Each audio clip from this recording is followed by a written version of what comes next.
Hey, welcome back, everybody. It's time once again for Closing the Wealth Gap. The one show, maybe the only show that shows you how to close the wealth gap in your own life. With the man who's done it for many, our wealth coach himself, Tyrone French. Hey, Tyrone. Hey, everyone. Welcome to another edition of Closing the Wealth Gap. I'm your host, Tyrone French. It's good to be back. We're going to be starting season 4 up here, and man, I am so excited to be back in the studio. Normally I do this from my office in Long Beach, California, or my home, but I'm actually in the studio, OC Talk Radio, Irvine, on campus of Irvine University, and it feels like home. Great to be back. And hey, I guess Paul Roberts, are you out there, buddy? I'm here. I can't believe I have the force. I have two forces of nature in the house here today. We got Force Master Chief Chistopher L. Penton in the house. How you doing there? Doing great, doing great. He's got 400 badges on his jacket here for those who are watching rather than just listening. He tells me he was connected with. I thought he just buys these by the box or something. He just puts them on his jacket here. I actually buy them by the story. I mean, 400 badges and 500 stories. Figure it out. Hey, you know, time is limited today, so what I want to do, since we have Force Master Chief Chistopher Penton, I want you to tell your story based on, because again, you got a lot of patches on your jacket, but give us a really quick synopsis based on what it takes to be a Force Master Chief and your journey from, because a lot of people don't know this, but you and I was actually in basic training in San Diego back in 1991, September 1981. September 81. So, you know, tell that story, man, about, you know, how we met, what we went through, and your career just based on leading you to become a Force Master Chief Petty Officer in the United States Navy. Well, it's the coolest story, French, because you know it's the coolest story. We both ended up in San Diego the night of September the 2nd, 1981. So what happened is, I actually was born and raised in Bogalusa, Bogalusa, Louisiana.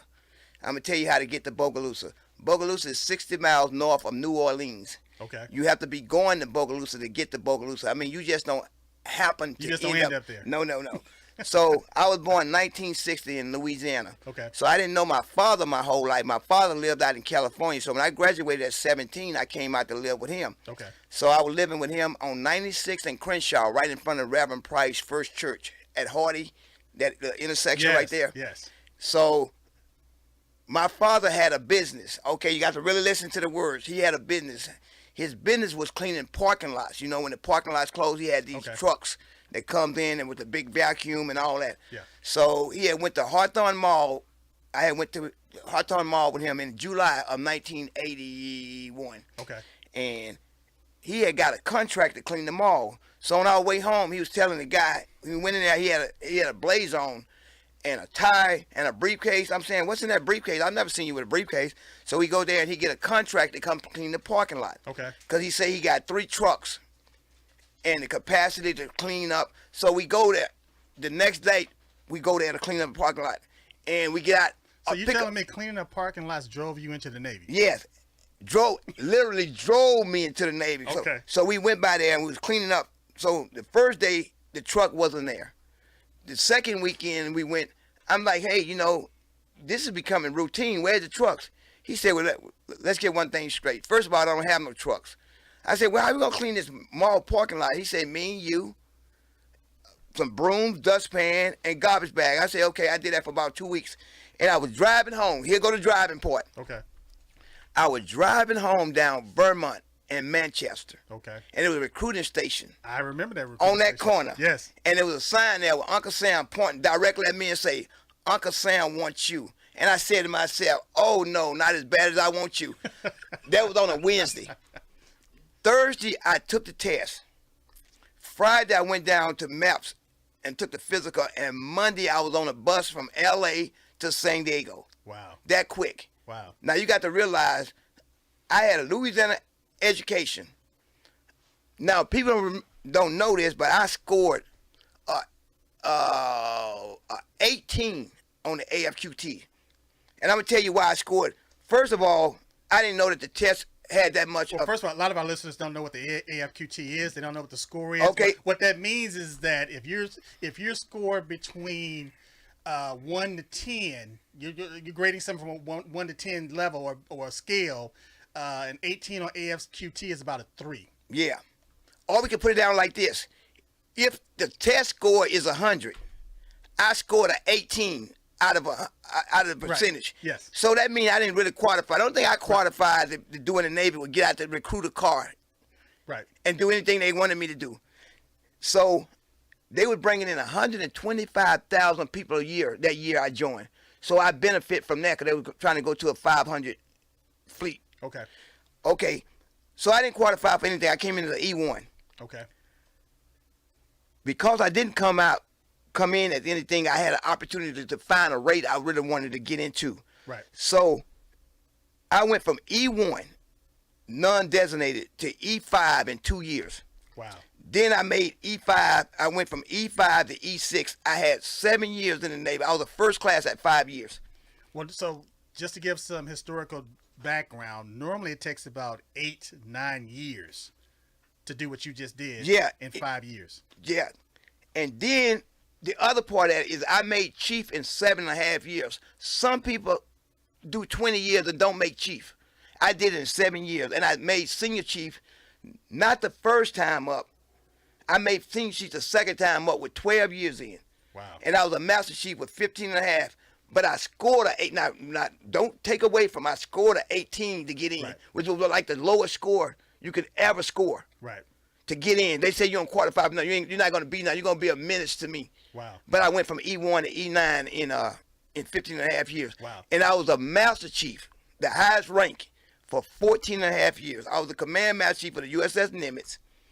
The USS Nimitz Battle Group, that's about 10,000 people. The USS Bellewood, 2,500 Marines and another 1,000 sailors. The USS Bunker Hill, an Aegis-class cruiser. The region in Washington, D.C., and I was the Force Master Chief of Navy Recruiting Command. I was in charge of recruiting 40,000 people a year for 6 years. Wow. But I scored an 18. Don't ever lose that right there. Exactly. I tell you what, and so I'm gonna pull this back a little bit because we met in San Diego back in 1981. I joined the Navy. I was non-designated. As a matter of fact, I had dropped out of high school, but I knew that it was time for me to get out of the environment that I was in. So I decided I was going to join the Navy. Well, first of all, I wanted to join the Marine Corps. I don't know how I did it, but got out of sequence, whatever. But I failed the exam for the Marine Corps. I had to wait 6 months and go back in and take the exam. I scored. I passed the Navy exam, and then I decided that I didn't really know what I wanted to do, so I decided to go in non-designated, meaning that I didn't have a job. So when we got the basic training back in September 1981. They formulated our company. I don't know the criteria that they used to put our company together, but the mold was broken after that company back in 1981. Let me tell you why. Whatever flag, whatever award, whatever accommodation they had, our company took every single award, every single flag.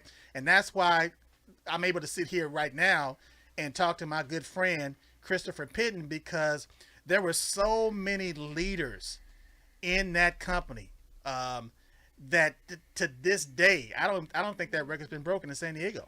And let me explain what a company is. A company is about 100 different individuals that get together. They came in on September the 2nd. 100 different individuals, and they go through 8 weeks of boot camp together. They do everything together. First, you got to get to know each other. And every award that they came up with, we took. Yes. Now, what you don't know about my career, and people really don't know, is I actually almost got discharged before I got in the Navy.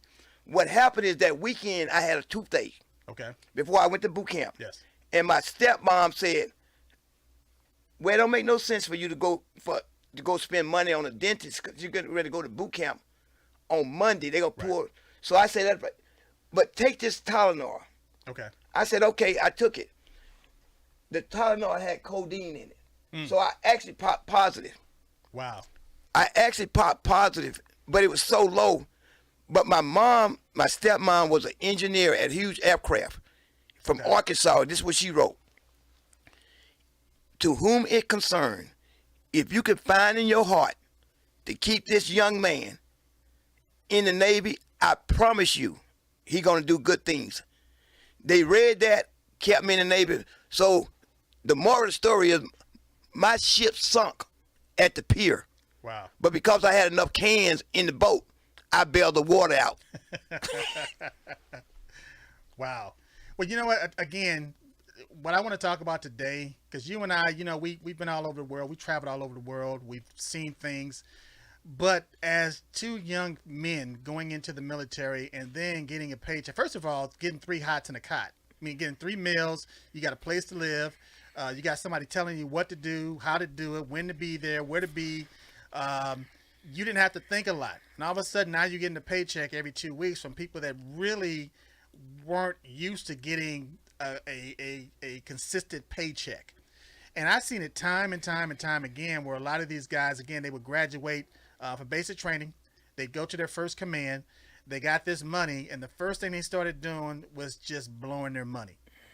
And what I want to do is kind of shed some light as far as, had I known then what I know now, by the time I'd gotten out of the military, which I was pretty prepared when I got out, but I would have been so far ahead. But we didn't have the financial training. We didn't have the mentors. We didn't have certain programs that we can plug into that would teach us how to be financially literate and how to empower ourselves economically. So I see it right now as far as a lot of recruiters. They have a golden opportunity, not just to recruit these young men and these young women into the military, but to help them to become fine, upstanding citizens that are taking care of themselves while they're in the Navy or in the military, but after they get out of the military.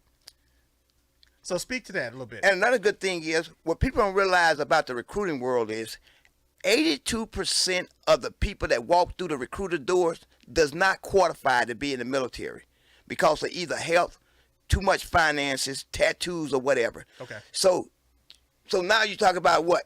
18%. Now you're dealing with about 18% of the. So out of them 18%, how many are going to go to college? How many are going to go to university? How many are going to get other jobs? So you got a small percentage that you got to try to sell a person on why you think the military is better than going to the civilian world. Right. A couple of reasons. First, you start getting paid on day one. Right. Not just monetary. Your medical. Right. I know a guy that had to put out because it would have cost the Navy too much work on dental. I mean, his grill was like all messed up. Wow. So they gave him a choice. They said, man, we could either put you out of the Navy or we could break your jaw and restructure your whole mouth. You know how much that would have cost that guy? Wow. So he got that benefit. Your family get benefits. Yes. It's a grind, but it's an honest grind. But as you grind it to the top, you getting knowledge, you getting wisdom, and you getting an opportunity to make a living for yourself at an early age. So, Penn, think about this, though. As an 18, 19-year-old young person, how many people are really thinking about the value that they're getting at that point as far as not having to worry about medical, not having to worry about dental, not having to worry about legal, okay? Not making sure or understanding that having the security of knowing that you got a paycheck coming in every 2 weeks and not even thinking about, not even contemplating retirement. Right. Not even contemplating, well, I might stay in the military for 4 years or 6 years, and then when I get out, how am I going to situate myself? The answer is zero. 18, 19 years old are thinking like that. You know, they thinking about what I'm going to do next hour. Right. When we got to restructure. What club I'm going to go to? When am I going to dress? How am I going to dress? But at the same time, they wonder about what club they're going to go to, but they're making the money right now to go to that club. Right. By being in the military. Right. And then you get access to different things, you know, just by being in the military. They got different clubs on base. Right. That don't cost you anything. Right. So it opens up a whole different life if you want to live that structure. Right. You know, a lot of people today, they're into this fitness thing. And they like a lot of guys, they want the 6-pack abs, and you want to be, but a lot of, if you're a civilian, you're paying to go to the gym, 3, 4, or 5 times a week. Whereas on the military, that gym is open 7 days a week. So again, there's just so many benefits to being in that environment that a lot of times we don't think about. But again, knowing what I know now versus back then, I had a stereo. I didn't just have a stereo. I had components to my stereo. I had a separate equalizer, a separate power supply, 400 watt left and right channel power supplies. I had the best Bose speakers that money could buy. Nakamichi turntables. I mean, thousands and thousands and thousands of dollars that I put into my stereo equipment. And by the time I got out, I had little to no money in my GI Bill for college. Now, thank God that before I got out of the military, I was an avionics technician. Actually, to be specific, anti-submarine warfare technician. When I went into the military, again, I was non-designated, so I didn't go to an A school or electronics school. When I went to the fleet, just based on my own aptitude, I realized that I understood systems and electronics. So they ended up putting me into the avionics shop where I excelled. When I got ready to re-enlist, that's when I decided to go back to the service schools, which I went to BEE, or Basic Electrician Electronics. I went to A school, and I had an opportunity to go to advanced electronics, but at that point, I just wanted to go back to the fleet because to me, the fleet was home. I missed working on those aircraft. I missed the camaraderie with my friends. And so I went back to the fleet, and I ended up in San Diego, working at a helicopter squadron, HSL 41. Mm-hmm. Make a long story short, we had technical representatives that were from IBM. At the time, I was working closely with these guys, and we were doing troubleshooting, and I was able to troubleshoot certain things that would just kind of make the tech reps scratch their head. But I understood that system like the back of my hand. So they kind of dropped the seed and say, hey, French, you're pretty good with this. Why don't you go ahead and apply for a position at IBM? Fast forward, that's what I did. I applied for a position at IBM. Didn't get the job because it's not that I wasn't qualified for the job. I was so cocky and so arrogant that they offered me an opportunity to come in and take the entrance exam on the day that I interviewed. But they said, we have an exam. Matter of fact, we have the exam going this afternoon, or you can come back the next day and take the exam. I decided, well, you know what? I'm pretty good at what I do. I'll just go ahead and take the exam now. In hindsight, what I should have done was came back the next morning, taken the exam. I would have known what was known on the exam. I could have prepped for it, and then I would have aced it. Well, I go in and take the exam, and the one thing that I was kind of like I needed to brush up on was relays and servos. And once I got to that portion of the exam, all I could do was take my head and put it in my hands. It's not that I didn't know it. It's just that I hadn't applied it for so long that I was rusty. Yeah. And when they finally got the test results back, come to find out it was a few guys that scored higher than me. But as far as personality-wise, military-wise, I was a good fit for IBM. However, there was a few guys that scored higher than me.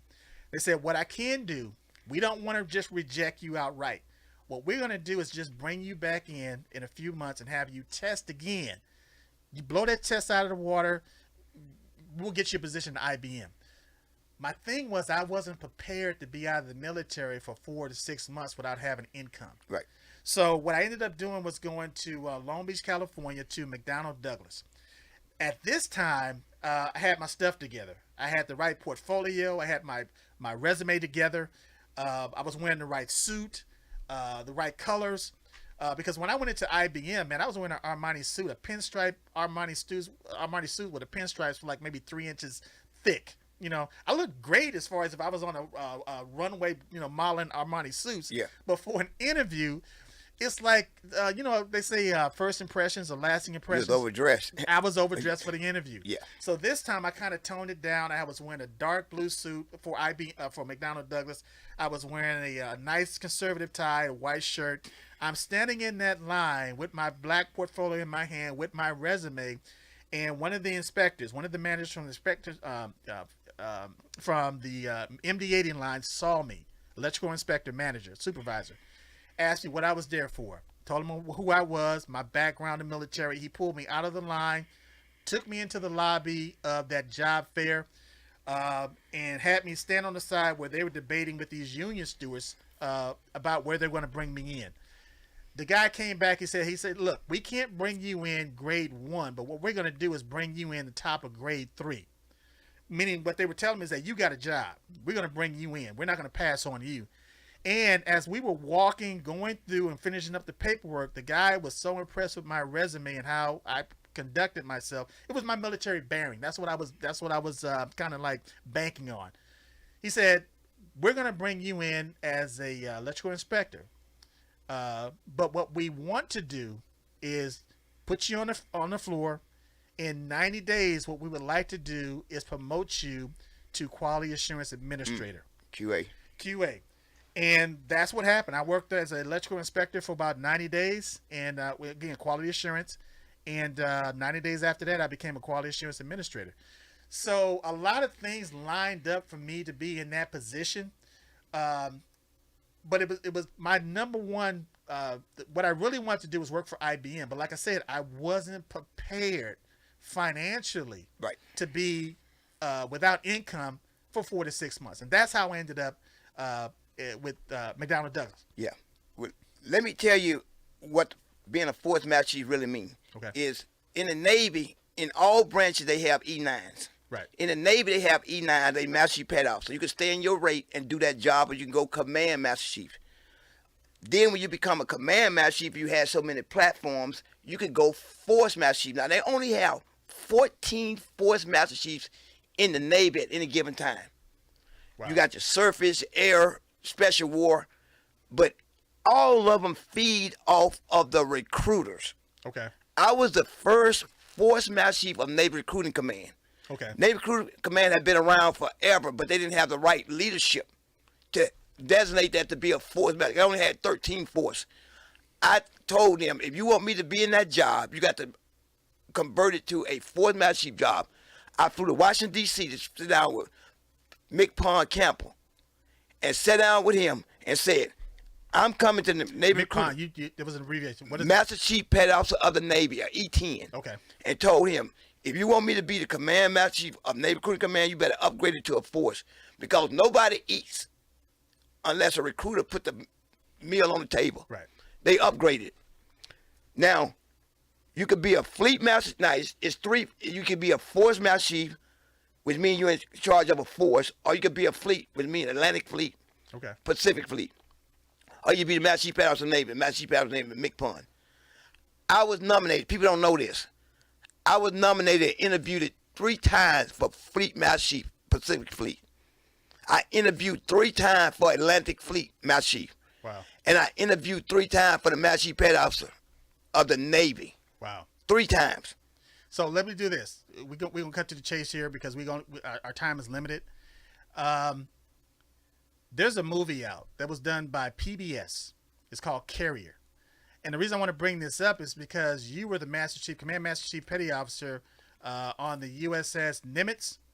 How did that come about?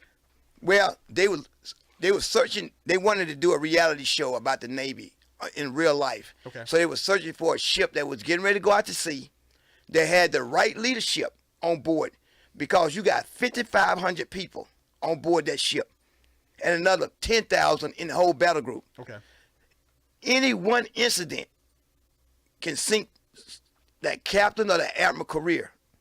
So you had a black command master chief. Okay. You had a male white commanding officer, he's from Mississippi, and then you had a white executive officer. So that combination was work for the military. So they said, we're going to allow you guys to film this. You had to get security from the Secretary of Defense. They had to get all of them questions had to get answered. How would this look at the end of the day? Yeah. So that's how it came about. Well, when I saw Carrier, as a matter of fact, I was sitting down in my living room, just enjoying watching TV.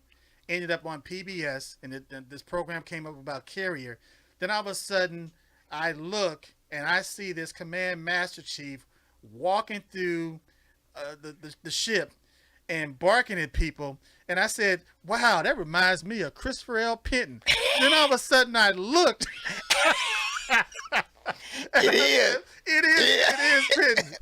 And I sat there, man, I watched the entire series. And again, for our audience, Closing the Wealth Gap, if you haven't seen that PBS series Carrier, I highly recommend you take a look at it because it's so real. It's so true as far as day-to-day life, as far as being in the Navy back then aboard the USS Nimitz.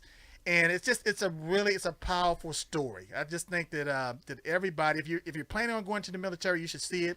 If you're a veteran, you should take a look at it. But it's a lot of good stuff. And you also did some acting with Denzel Washington. Yeah, when I was the Command Master Chief of the USS Bellawood, they shot the movie, the Antoine Fisher Story. Yes. So that was Denzel's first movie being a director. And he had a whole lot of new actors. So they had the military side of it. You know, we provided, people for the brig scene. Right. I had a lot of people for the brig scene. We just went right down to the brig and say, hey, man, they calling for you upstairs. Go. But get him locked back up. But, yeah, so Denzel Washington was sitting in the hangar bay. So as the Command Master Chief, I'm sitting down next to him. And everybody, they got 5,500 people on board. All 5,500 didn't like Denzel. But enough of them liked him because it tied up his time. So my job was to make sure that whoever the most important person in your life, right, you're going to get one signature. Right. They're going to say, well, can I get one for my grandmother? No. Wow. Get one for whoever you want to and write out her name and put your grandmother's name. Let's keep it moving. Yeah, one thing I heard about Denzel Washington is that he'll give you an autograph. He's down. No, he was a super cool guy. Yeah. He sat in the hangar bay for hours after they got through shooting and signed everybody's autograph. As a matter of fact, I told him to go to bed, and I started signing his autograph. Those are the ones that you can find on eBay for $0.25, right? No, those are the ones you got to pay $0.25 to put it on eBay. Denzel don't spell his name like that, but Denzel Christopher do. Man, you something else. Hey, you guys, do you see what I had to put up with for 8 weeks in basic training? And But the funny story about basic training is I was from Louisiana and French was from California, so I watched a lot of Sanford and Son growing up, so I knew words like Watts and El Segundo. So what we used to do at the end of the evening, you either go outside in the wash area, you wash your hats on a scrub board. Yeah. So we'll sit out there, it was story time. So I sit out there and I say, yeah, I was walking down the street, on 120th and Main, and I was, shut up, man, I called it. They say, I thought you're from Louisiana. I said, I was born in Louisiana, man. Don't get it wrong, man. Don't get it keep sweat. Don't get it twisted. I'm a straight gangster. And Fred sit up there like, you country bunking. This is the first time you ever been in California. And he just let me tell my stories. He co-signed the stories, but I had a different story every day. But it was so entertaining though, man. You just made everybody laugh, and we'd be because it was a lot of stress going on there, and we had a lot of young guys. We had older guys too. We had married guys that would get married guys and having family problems and issues and financial issues and stuff. And that was the goal for us, sitting down and telling those stories. And some guys smoked, and some people out there shining their shoes. But that was the golden time of day for us, man. You always had cookies. Somebody always got cookies in the mail. Yes. Until the one day, a guy got some cookies in and he popped positive. Nobody ate his cookies anymore. Well, I tell you what, man. I got out of the Navy when I was in E5. I was actually the first time I was up for E5. Had been in the Navy for like maybe 3 years, just over 3 years, and I was due to take the E5 exam, and I wouldn't take it. And I wouldn't take the exam because I didn't feel like I was qualified to be an E5 because, again, I hadn't gone through the service schools. Now I'm running the shop as an E4.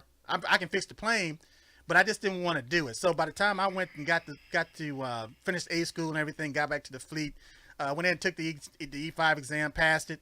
I was up for E6 when I was getting ready to get out, and I had to make a decision. Do you want to stay in, become an E6, and maybe pursue your career as a chief petty officer? Yeah. Or do I become LDO or become an officer? And like I said, when that seat was planted with IBM, I decided to just go ahead and make that transition. But for me, it was one of the best decisions I ever made, because from McDonnell Douglas, I ended up working for a New York Life Insurance Company. And I was working with a high wealth individuals and helping them with their portfolios, and which led me to actually create my own company, which is Tyrone French and Associates. And I've been a licensed insurance agent in California since 1991 and been running my own practice. And for me, just being to learn finance and to understand that how important financial literacy is and economic empowerment, even going back to the civil rights eras, where we were, when economics, to me, economic empowerment opens the door to everything else. And if you understand, like, this country and capitalism has been so good to me just based on being able to start my own business, being able to understand cash flow, being able to understand generational wealth and be able to structure it based on what my lineage and my legacy. It's, for me, it's the greatest feeling in the world, not having to worry about lifestyle. Right. Do I want to do this? Do I want to do that? Do I have funds to do that? No, you wake up in the morning, you yawn, you thank God, you're seeing another day, and you do what you want to do when you want to do it. Yeah. You spend time with the people that you want to spend time with. Some people that you don't want to spend time with, you don't have to. Some people, they can't stand going to work, so they wake up on Monday morning, and their heart attacks them. Yeah. Because they're so stressed out about going to work. But let them know, friend, you also unique in a way that you was in the Navy and you was in the Army. You don't talk about the Army that much. Tell them about you was also in the Army, so you could cross over from the Army to you almost an officer in the Army. Well, the thing is, I'm conflicted every year when I'm watching the Army-Navy game. Who do I root for? You know who I root for? Hey, 'cause neither one of them gonna throw a pass, so I root for halftime, to be honest with you. Yeah, but again, for me, it was just a privilege to serve. My time in the Army, I just spent a lot of time in the Army. My aspiration was to become a warrant officer in the Army. Things kind of precluded me from doing that. But again, I don't have any regrets about my time that I spent in Germany and spent in the Army. But again, it all led me to where I am now, as far as being able to look back and say,